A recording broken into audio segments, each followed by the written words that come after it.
All right, welcome back, Florida Football Insiders Podcast.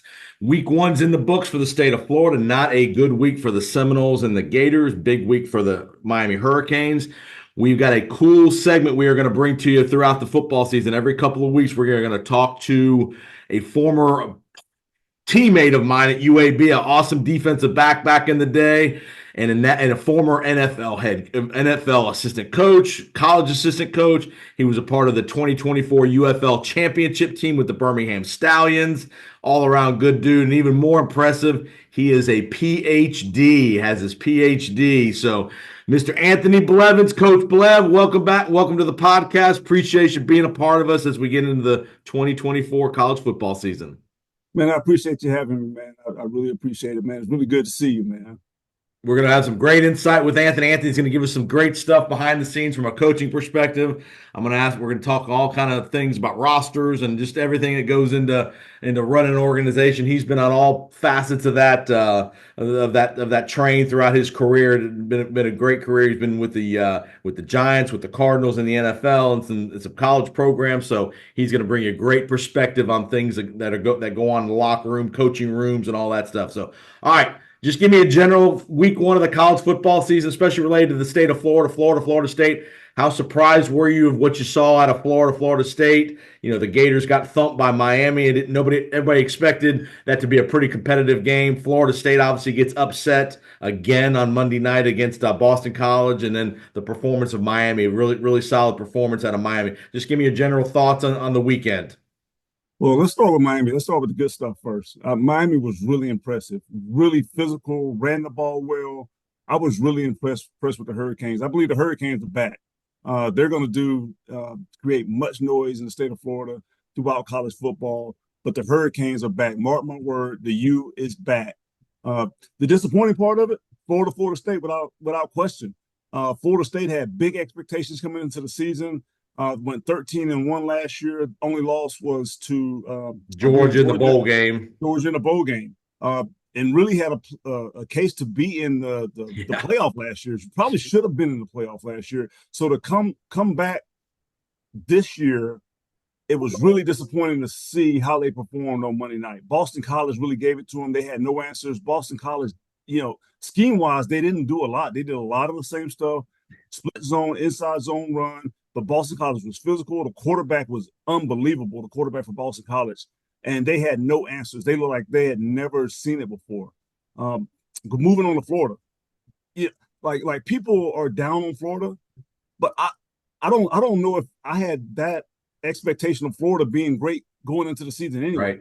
I think Florida right now, they're a mid-level program. They don't have the roster to compete in the SEC. They don't have the roster, obviously, to compete against Miami. So I didn't have them very high going into the season or have high expectations. I think there's going to be a change in Gainesville at the end of the year. And there's some guys on that staff I really like, but I don't think they have what it takes to get over the hump in Gainesville this year. So I didn't have them very high. So I'm not really surprised. Maybe the score, maybe I thought it may be a little bit closer, but I didn't think they would compete with the Hurricanes, and it showed on the field on this past Saturday. To me, one of the storylines in the weekend here with both Miami and Florida State is the importance of evaluation of talent in the transfer portal. You saw Miami get Cam Ward. This guy, is dynamic. He can move. He can throw. He can throw from different angles. And on the other side of the ledger, Florida State paid a lot of money for a guy that's proven that he's an average quarterback at the college level. DJU went to Clemson, went to Oregon State, had a decent, but he wasn't. He's not an elite talent, I don't think. Just talk about the importance of where college football is going now from a coaching perspective, how you guys have to evaluate these kids in the portal on limited film, stuff like that, and have to make decisions, and you have to live with those decisions. When you sign a quarterback, things like that, you have to live with some of that. Well, I think it goes back to just the quarterback in general. On any level, Pop Warner, high school, college, professional, if you have a quarterback, it gives you a chance. So to your point, you cannot miss on these quarterbacks if they're going to be your guy. I believe Matt Rule said a couple of months ago that the starting rate for a quarterback is probably like 1.5 million. I don't know if that number is correct. but he said about 1.5, maybe 2 million for starting legit quarterback in college football.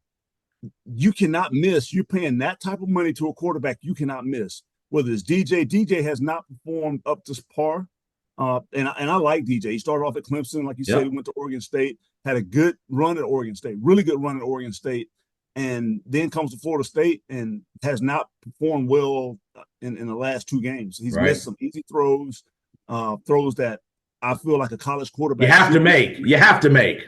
And he has not performed well. But to your point, you cannot miss on a quarterback. If you want to be good and you want to compete, and I don't care what level it is, NFL, college, FBS, FCS, whatever it is, you cannot miss at that position. There are no teams like the 85 Bears or the 2000 Ravens that can just dominate on defense. Offenses are too good now. The rules are set up for offenses to be good. You cannot miss at that position. Unless you're just physically better than the other team, you cannot miss at that quarterback position.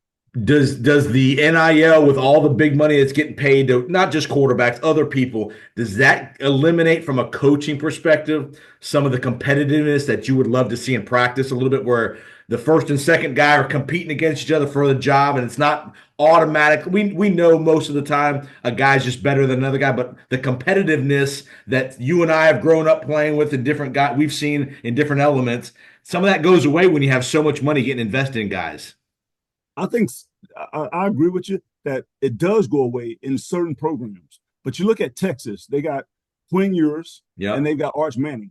Arch Manning, by NIL standards, is clearly the better quarterback by NIL standards. Right. But Quinn Ewers is the guy that they feel they can win with. He played unbelievable last year. He's played unbelievable in week 1 of the season. So he's the guy. But even though Arch is making more money, I assume he's making more money than Quinn is right now.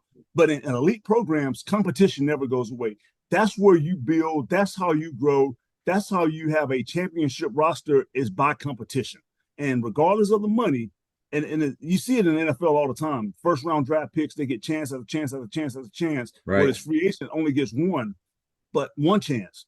But teams that win are competitive at every level, at every position. So the elite teams, that's the Georgias of the world, the Alabamas of the world. That's what they have. They have competition, and that's what they live and die by. Because on Saturday, that's what you're doing. You're competing. And if you can't compete Monday through Friday, there's no way you can compete on Saturday or Sunday.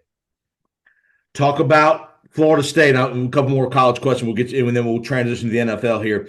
How does a place like Florida State, where by Labor Day, many of us around the country saying their season's over, they're done, they were top 10 ranked, they've lost 2 games. How, as a coaching staff, do you try to keep this group together where there's probably some infighting going on about, well, the quarterback's not doing this and the defensive line ain't doing that, and we're getting eaten? How do you keep a group together that is talented after such a slow start? Well, I think you got to double down on the fundamentals. You got to get back to the basics: the blocking, the tackling, the catching. That's where it starts at on the field. And as coaches, you got to rally around each other. Tell everybody, guys, we've only played 2 games. 2 games that we probably were favored to win. I remember the tweet by the guy that said, "I'll eat dog shit if Florida State loses." Like, I want to see that. They're favored to win. Like, let's be honest, they are favored to win. And the coaches have to do a really good job of keeping everybody motivated. How do you do that? You come in, you show the mistakes, how we struggled in this area, but also show what we did well. Right now, they're beat up enough. Like, these young men, they're listening to social media, they're listening to their friends, everybody, their parents, everybody, mom and dad. They're listening to everybody, and everybody's telling them, like, you suck, you're not good, blah blah blah, all of that stuff. They have to block that out, and then they have to refocus on the fundamentals and get back to just doing the basic things: the running, blocking, tackling, executing.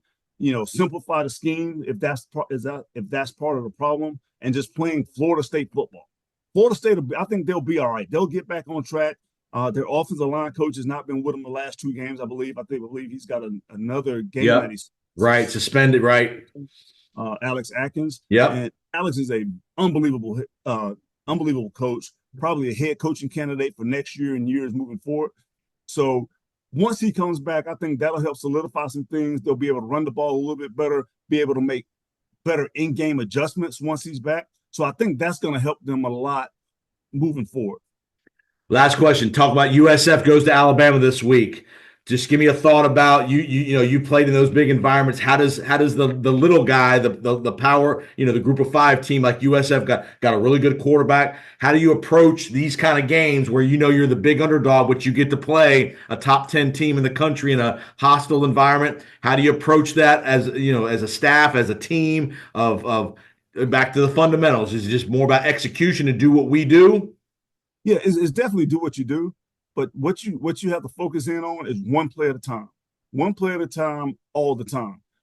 And next thing you know, you're in a close game in the fourth, and all of a sudden that belief starts permeating, but amongst the team, but amongst the coaches, amongst the fans, and you find out we can play with these guys, we can beat these guys, but you can't get caught up in the pregame hype of going to Bryant Denny, the 100,000 fans, Sweet Home Alabama rocking through the stadium. You can't get caught up in that. All the houndstooth hats and the red and white pom poms. Just go in there and focus on what you do and make it about you and not them. If you do that, you'll find yourself in a close game in the fourth for the chance to win it. So I'm actually looking forward to that game. I think that can be a really really good game to watch. Be a fun game. And I know Alabama, they played Western Kentucky, and I think they blanked them 63 to nothing. A matter of fact, I know they did. They blanked them 63 to nothing, and they looked really good in it. Had a lot of good plays, a lot of big plays in the run game. So, but I'm looking forward to South Florida and their style of offense and how they play and how they'll match up against Alabama. And I think this will be a good test for Alabama moving into conference play. And from a confidence perspective, USF knows they played well with them last year here in Tampa. There was a 10-3 game till late in the fourth quarter. I know Milroe didn't play, so that's the one element that wasn't involved last year. But USF has some confidence that, hey, we played these guys toe-to-toe last year down here, so we think we can do that again. So, all right, Anthony Blevins, appreciate the time here. Florida Football Insiders Podcast. He'll be joining us every couple of weeks. We're going to be just going over all the different storylines throughout the state of Florida. Again, Miami off to a huge start. Florida State struggling. USF going off to a good start. So, Anthony, appreciate the time, and we will see you in a couple of weeks, okay? Hey, sounds good, my man.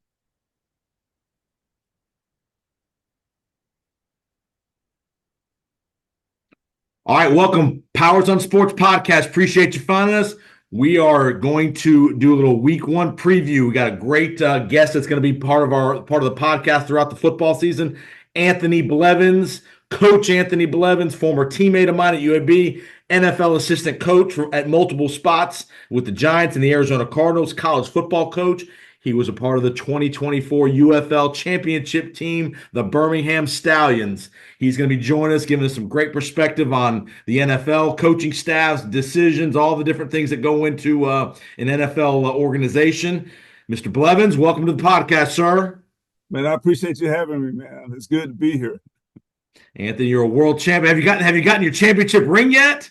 Not yet. Haven't seen it. Don't know what the design looks like.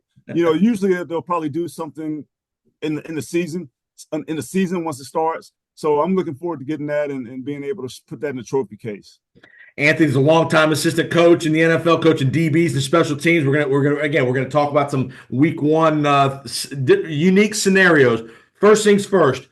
Give the audience a little sense of going through a training camp in the NFL and just the grind of that is, both from a coaching perspective, from a player perspective, having to cut the roster and make these tough decisions to tell 35, 40 guys every year you're not going to make it into the NFL this year. Just talk about the challenges and just the human element of having to do that.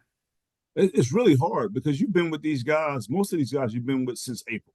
Some guys, that are rookies, they've been there since April, draft picks and all that. Some guys are free agents, they come in and they've been there since April. But some of these guys you've been with 3 and 4 years. Right. You can develop relationships, their kids, their families. And when it gets close and guys start, they know, when it gets close, they know. And it's tough when that day comes and you tell them, hey, you're not good enough to make this team, or you didn't do enough, or whatever the situation is, it hurts. because for a lot of them, it's the first time they've been told, I'm not good enough. I've Right. been the guy in Pop Warner. I've been the guy in high school. I've been the guy in college. Then all of a sudden I get here, everybody's equal and I'm not good enough. Or there's a numbers game where Right. you're good enough, but we're only keeping 4 linebackers and you just happen to be number 5.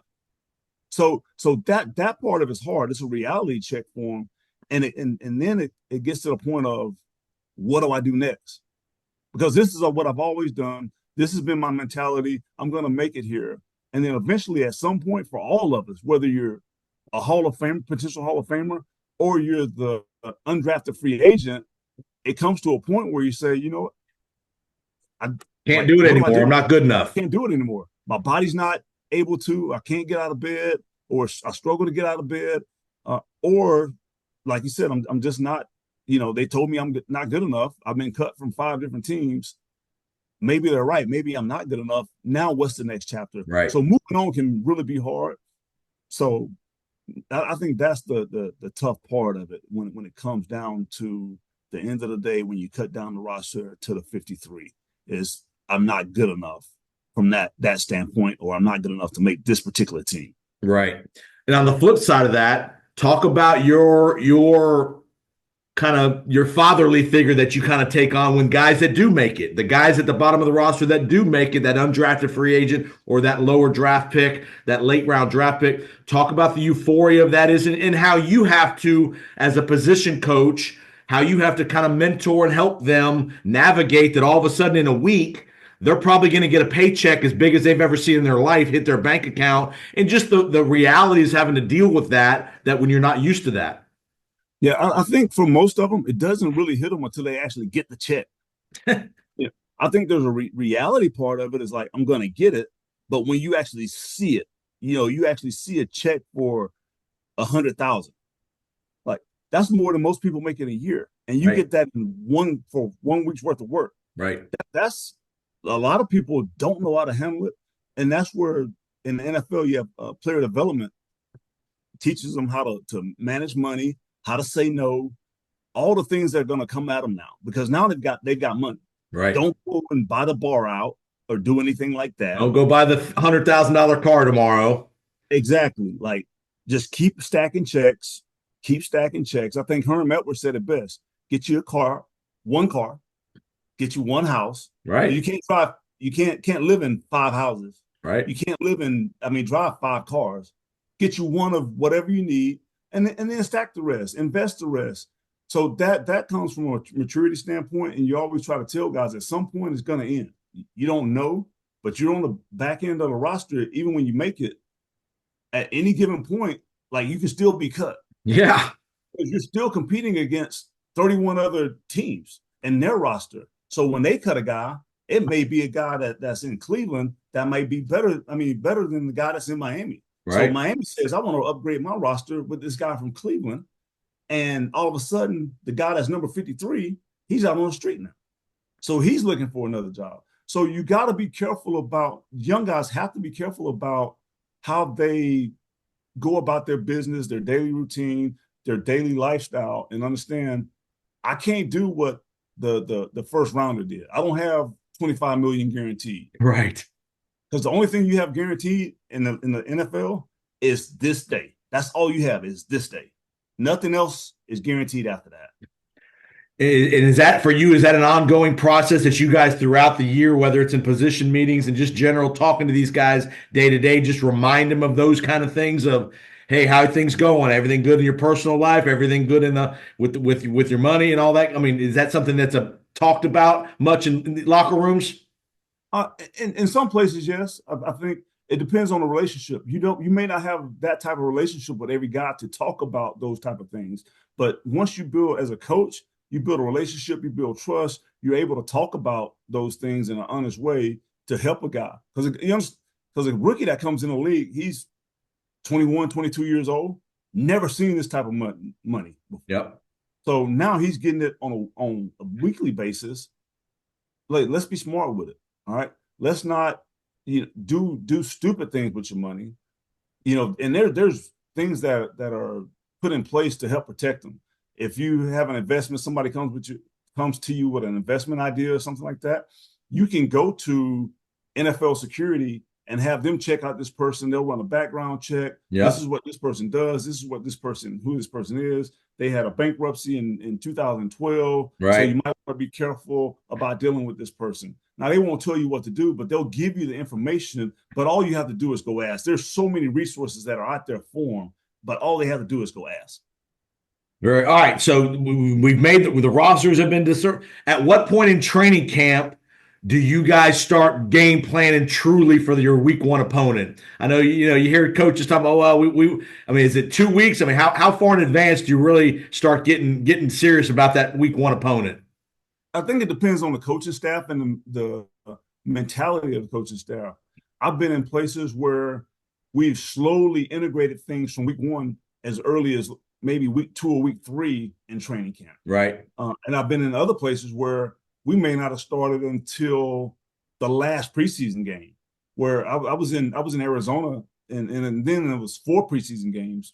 But what we would do is that preseason 4, we would take the guys that would play in preseason 4, and we would practice them one way. And the guys that we knew, the Larry Fitzgeralds, the Patrick Peterson of the worlds, they would go to another field and they would practice on week one opponent.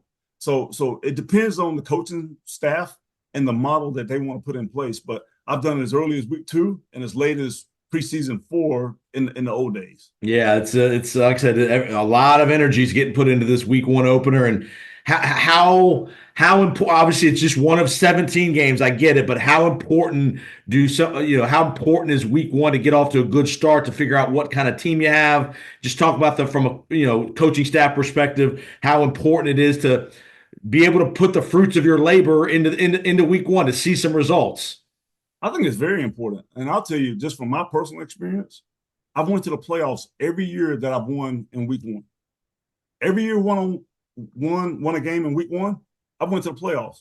Every year we've lost, I've never been to the playoffs. So I think it's very, very important, to be honest with you, to get off to that good start, to get off to some momentum, start believing. And I'll tell you, like when in the 22 season, I was with the New York Giants, and we went down to Tennessee, played the Titans. We were down 10-0 at halftime, and we came back and won the game. Went for two, went for 2 at the end. I remember that. The last play of the last 30 seconds, you all went for 2 to win. Yep. Went for 2 for the win, and we got it. And I think that sparked us to win 3, win 4, win 5. I really believe that energy in that locker room, because of that one win, carried us for another couple of weeks. Awesome. Talk about the new kickoff rule. You're a special teams guy. You worked with special teams kids all throughout a lot of your career. Talk about the new kickoff rule. Do you like it? What do you not like about it? Just give me a thought or two about the new kickoff rules. Honestly, I really like it. I know there's been a lot of backlash about it. People they don't like it. I love it. And the reason why, it puts the play back in the game. It makes it a relevant play again. Last year, like, you'd see guys standing out on the goal line, ball sails over their head. That's they're holding out the iron cross. We're not going to return it. And the TV cameras, they would barely even show the kickoff. Right. It was a non-important play. So now I like it. I think you're going to see returns. I don't think you're going to see the big returns like you think you will. But I do think the play is going to make an impact. I think there will be some teams that'll kick it out. Like there's Pittsburgh and Atlanta. They play week one. Pittsburgh has Kadero Patterson, who is in the history of the league, he's got the most kickoff returns and touchdowns. So if I'm Atlanta, guess what I do? I kick it out of the back of the end zone. I'm not going to give him a chance to change the game in this play. But hey, real quick, to give the fans a quick thought, if you kick a touchback now, it goes out to the 30, not to the 25. It's automatic to the 30-yard line. And then if you kick in the kick zone, the team has to return it. So again, there's some options of how you can play it as the kickoff team. Correct. And that's a good point. But I would rather give up the 30-yard line than give up 6. Right. So the teams that have dangerous return men, I think you're going to see a lot of teams try to just take them out and give up the extra 5 yards and just say, hey, we'll play defense from the 30. And here's a point I would bring up to you, and you give me your thought on this. I would think early in the year you might have more touchbacks because special teams coaches are still integrating the young guys into the special team schemes and all that stuff, where you're going to have a lot of younger guys on special teams, whereas maybe week 4, week 5, when they have more confidence in those guys being able to execute your schemes, they might then kick more to force more returns. You agree with that? I'm not sure if I agree with that, because at some point you've got to give these guys a chance to cover, Yep. and put it on tape and be able to coach off of it. I do think that early on, that I think you'll see a lot of guys try to kick and cover. Situationally, I think you'll get touchbacks late in the game, late in halves, things like that. I think you'll get touchbacks then, but I do think there's going to be a lot of kicking it, putting it in play. Let's see what happens. See, can we pin them? Because honestly, I don't want to give up the 30-yard line. Right. Situationally, I'll give up the 30-yard line. But I want to see, can I hold them to the 25? Can I hold them to the 22 or inside of the 20? That's what I want to get to. And you look at preseason, there was a lot of big hits in the preseason. And I think that's what you're going to see. And I think guys are going to do some things to scheme up kickoff coverage, where guys kind of played a little bit more straight in the preseason. Now I think you're going to be able to see some of the scheme stuff that these coaches are going to put in. And to be honest with you, I think special teams coaches are some of the most creative guys. So whatever loophole they're going to find it, put it on tape, see if it works, and then you'll see some tweaks off of that when it comes to week 4, week 5. But I think now you're going to see some covers. Remember, no surprise onside kicks. Give the audience a sense of, if a team has to onside kick at the end of the game, what is the protocol and how they do that? Well, you have to be behind, has to be in the fourth quarter, and you have to declare it. So then the play goes back to the normal 35-yard line. Minus 35-yard line, and then you run your onside kick. But the ball cannot be kicked past the plus 40. It can't be a deep kick. Otherwise, it's a major penalty. I think it's like a 15-yarder, yep. So you're going to see onside kicks, but they're going to be very sparingly. They're going to be in desperation type situations. Right. So that's a play. The success rate for that play, I believe, it's like 7%. Yeah. So it's a very low play to complete.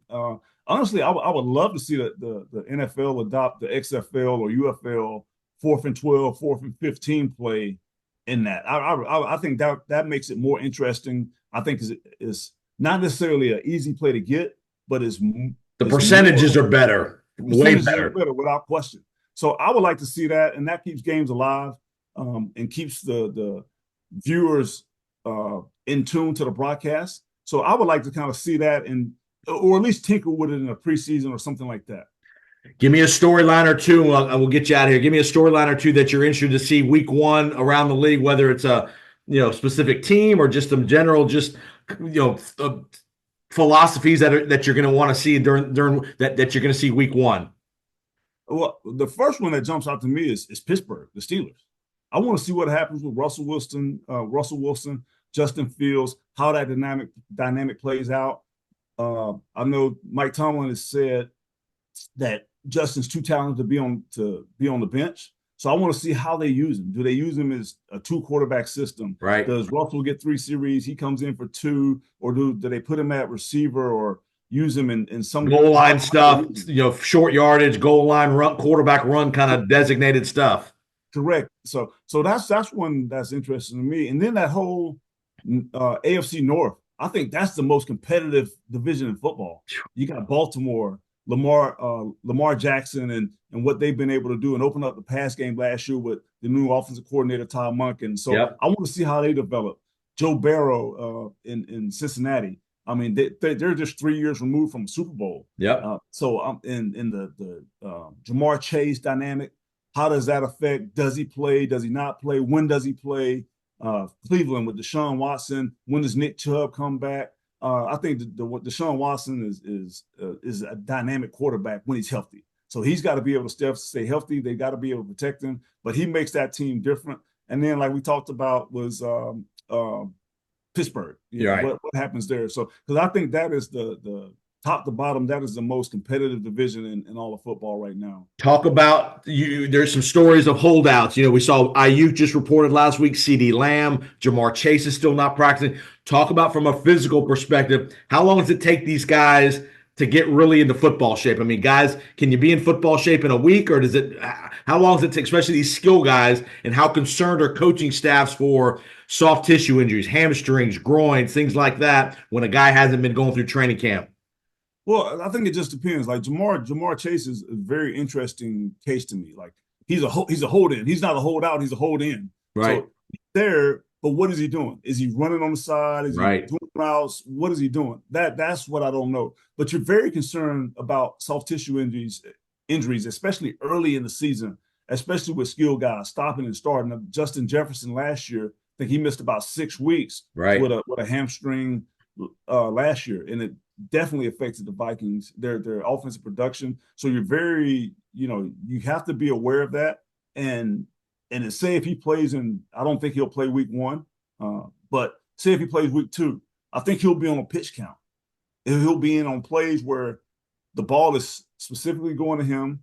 I don't think he'll play 70 plays a game, what he's probably normally plays. He'll play about, I would say, 30 to 35, and then they'll gradually ramp him up into being able to play a full 70 plays a game.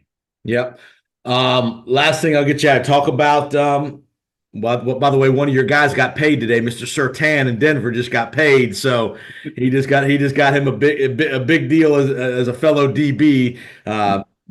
Great talent out of Alabama, and he got paid. So just talk about the excitement of a new year from a coaching perspective. I mean, every team thinks they're going to be good, and everybody you put in so much work, so much hard work, time away from your family. Just talk about the start of a new year as a coach, man. Just the excitement level that you have through the organization, and just the excitement level of running out through the tunnel that first game of the year.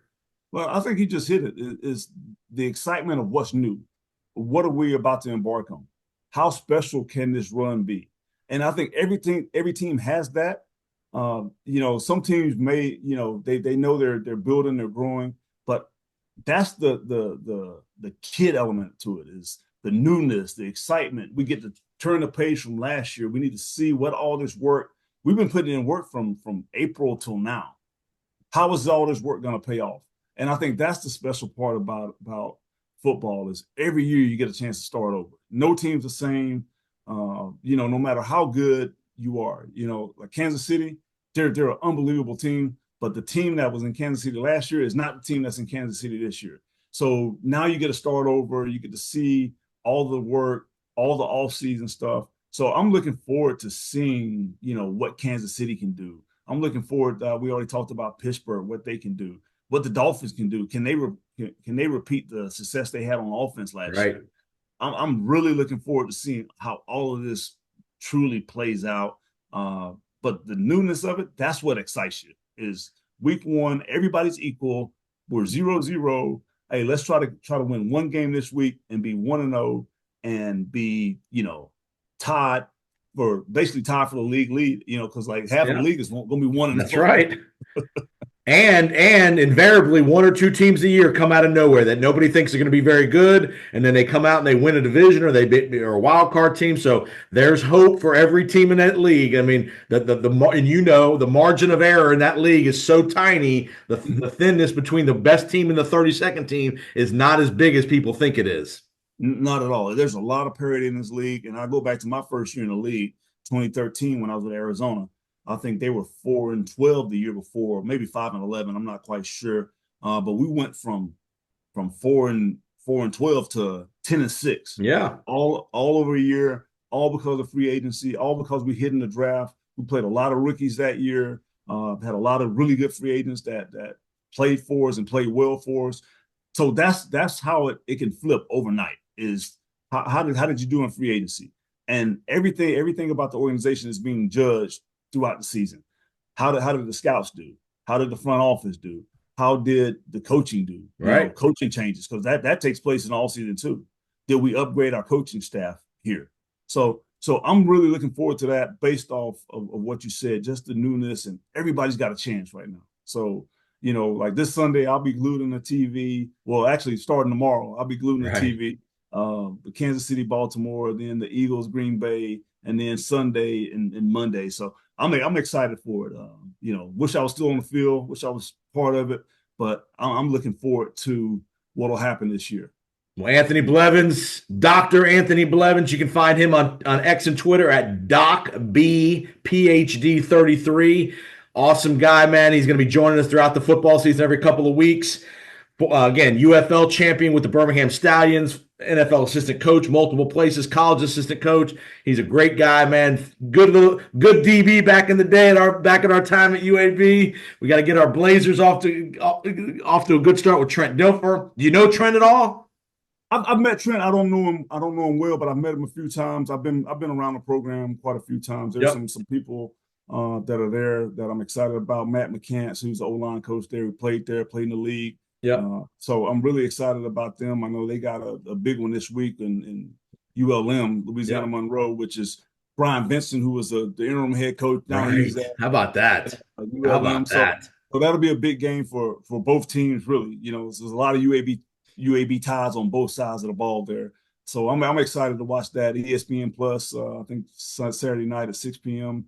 I'll be kind of watching that this weekend and kind of checking that out, and can't wait to get back to Birmingham to actually check out a game. It's been a long time since I've been to Birmingham for a game. Right.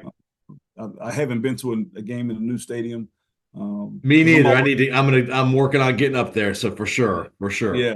So hey, let's make it work, man. let's do it. Appreciate Anthony. We'll talk to you in a couple of weeks, and appreciate the time and all the great insight. And again, follow Anthony at DocBPhD33 on X and Twitter. And we'll see you in a couple of weeks, Anthony. Okay. Hey, sounds good, my man. All right. Talk to you later.